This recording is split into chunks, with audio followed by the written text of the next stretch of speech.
Hi అండి, అందరికీ JB. మన సరపల రాజేష్ అన్న గురించి ఒక వీడియో చేయాలనుకుంటున్నాను మళ్ళీ. ఎందుకంటే ఇంతకుముందు ఒక వీడియో చేశాను. కట్టు బానిస అంటే ఎలా ఉంటారు అనేది సరపల రాజేష్ను చూసి మనం నేర్చుకోవాలి. ఎందుకు అంటే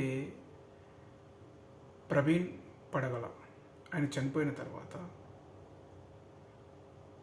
మన సరపల రాజేష్ అన్న ఏమంటున్నాడంటే అది అతన్ని వెంబడించి ఎవరో చంపలేదు, యాక్సిడెంట్ ద్వారానే ఆయన చనిపోయాడు అనేది మన సరిపల్ల రాజేష్ అంటున్నాడు.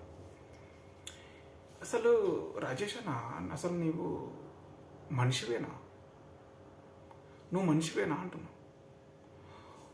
ఒకవేళ ఆయనకు కారు కానీ లేకపోతే బైక్ ఇంకా ఏదన్నా లారీ కావచ్చు, బస్సు కానీ గుద్దుతే బండి వెనకాల మొత్తం పుప్పు అయ్యేది. ఆయనకు కూడా చాలా దెబ్బలు తాగేటివి, కంటే చాలా ఘోరంగా దెబ్బలు తాగేటివి. కానీ అక్కడ ఆయన మీద బాడీ మీద రక్తం మరకలతో ఇట్లా చెప్పుతో కొట్టిన గుర్తులు కూడా ఉన్నట్టు, అక్కడ కర్రలతో కొట్టిన బాడీ మీద డ్యామేజ్ ఉన్నాయని చెప్పేసి అంటున్నారు. మళ్ళీ ఏమంటున్నారు, తల మీద వెనుక వందు కొట్టినట్టు డ్యామేజ్ ఉందంటున్నారు. ముఖం మీద ఇదంతా పగిలిపోయిందని చెప్పేసి అంటున్నారు. ఇవన్నీ చూసిన తర్వాత కూడా నీవు ఒక బస్సు కానీ లారీ కానీ ఏదైనా కారు కానీ గుద్దితే ఎలా ఉంటుంది? ఖాళీ మనిషి ఎగిరిపోయి ఒక దగ్గర పడతాడు, బండి ఒక దగ్గర పడుతుంది. అంటే యాక్చువల్గా మనం అలా లెక్కేసుకుంటే బండి అయితే మనిషి అన్న ఇటు పడతాడు, అయితే బండి అన్న ఇటు పడుతుంది. లేకుంటే మొత్తంలో అయితే బండి మనిషి దగ్గర నుంచి విడిపోతుంది. కానీ అక్కడ బండి మనిషి మీద ఉండు, మనిషి కింద ఉండు, మనిషి ఏమో కింద ఉండు, మనిషి మీద బండి ఉంది.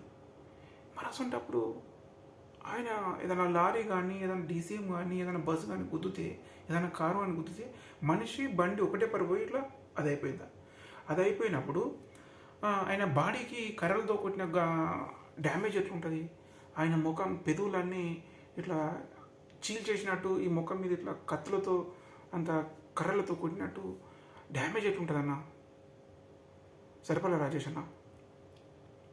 నువ్వు కూటమి ప్రభుత్వంలో అధికార ప్రతినిధిగా ఉండు, మాకు సంబంధం లేదు. కానీ విషయం ఏంటంటే అన్న, ఒక మనిషి చనిపోయినప్పుడు అది నిజమా అబద్ధమా, అది మనిషి నిజంగా అది యాక్సిడెంటే అయిందా లేక వాళ్ళని కొట్టి చంపేశారా, ఆడ పారేశారా అనేది నిదానంగా చూసిన తర్వాత నేను మాట్లాడు. చూశావు, స్పాట్ మీదకి వెళ్ళి చూశావు, చూసిన తర్వాత కూడా నువ్వు ఇలా మాట్లాడడానికి నీకు నోరెట్లా వచ్చిందన్న? అంటే కట్టు బానిసకు ఒక కట్టు బానిస ఎలా ఉంటాడనేది నిన్ను చూసి నేర్చుకోవాలి. నిజమన్నా? ఒక కట్టు బానిస సరిపల్లి రాజేష్ అనే వ్యక్తి ఒక కట్టు బానిస. కొద్దిగంతన్నా మనిషికి ఇంగిత జ్ఞానం ఉండాలన్న సరిపల్లి రాజేష్ అన్న. నిన్ను నిజంగా చెప్తున్నా, నువ్వు ఏం మాట్లాడుతున్నావో ఏం అర్థమవుతలేదు. లక్షల కొద్ది ఫాలోవర్స్ కాబట్టి యూట్యూబ్లో చాలామంది ఫాలోవర్స్ కాబట్టి నేను ఇది చెప్తే అది నమ్ముతారని చెప్పేసి కూటమి ప్రభుత్వం నాతోనే ఉంది కదా అని చెప్పేసి అనుకుంటున్నాను. అంతేనా? కానీ దేనికైనా కొద్దిగంతా వెనక ముందు ఆలోచించి మాట్లాడు. నేను చాలా తిడదామన్నది, కానీ నేను తిట్టా. ఇంతకుముందు కూడా వీడియో చేసిన నీ మీద, కానీ వద్దులే, అది మాదిగల మీద వీడియో చేసినది. కానీ ఇది మాత్రము గుర్తుపెట్టుకో రాజేష్ అన్న, ఆ మనిషి హిందువు కానీ ముస్లిం కానీ క్రిస్టియన్ కానీ ఎవరైనా చనిపోయినప్పుడు ఆయన యొక్క స్థితిగతులు అక్కడ చూసిన తర్వాత నువ్వు మాట్లాడాలి. చూడకముందు మాత్రం మాట్లాడదు. చూడడం అంటే అక్కడికి పోయి చూసి కాదు ఇది యాక్సిడెంటేలే అని చెప్పేసి అనుకొని ఏదో కొట్టిపారేదనా? ఆ యాక్సిడెంటు ప్రతి ఒక్కరి జీవితానికి సంబంధించింది ఉంటుంది. క్రిస్టియన్ జీవితానికి తెలుసా? ఒక్కొక్క క్రిస్టియను, ఒక్కొక్క హిందూ కానీ ముస్లిం కానీ చాలా బాధపడుతున్నారన్న. కానీ నీకు మాత్రం ఆ బాధ లేదు రాజేష్ అన్న. నీకు ఆ బాధ లేదు. నువ్వు ఆ వీడియో చేసినప్పుడు నీ వీడియో కూడా నేను చూసిన యూట్యూబ్లో, ఎంత ఫ్రీగా మాట్లాడుతున్నావు అంటే అంత ఫ్రీగా మాట్లాడుతున్నావు. మనిషికి ఉండేది ఒకటే జీవితం అన్న రాజేష్ అన్న. ఆ జీవితాన్ని అబద్ధం ఆడకుండా నిదానంగా మనం ఉండేటట్టు చూసుకోవాలి. నిజంగా ఎంత బాధేస్తుందంటే అంత బాధేస్తుంది, కానీ ఆ బాధతో పాటు నీ మీద కోపం కూడా వస్తుంది. సరిపడా రాజేష్ అన్న, ఆ బాధతో పాటు నీ మీద కోపం కూడా వస్తుంది. చాలా నీచమైన మాటలు మాట్లాడదామని చెప్పేసి నాకు ఉంది, కానీ నేను వద్దు. మన ప్రవీణ్ సార్కు